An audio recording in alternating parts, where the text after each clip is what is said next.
In today's tutorial, I'm going to show you how to turn on and enable images to be displayed in emails on your AOL Mail client.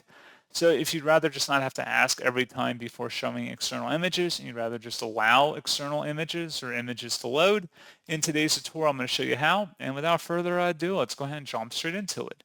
So all you have to do is open up your AOL Mail client and select the Settings button up at the top right. Go down to where it says More Settings and go ahead and select that.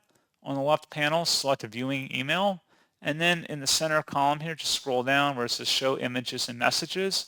You want to select Always Accept in Spam folder, and that's all you have to do.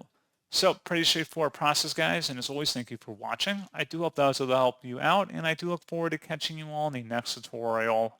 Goodbye.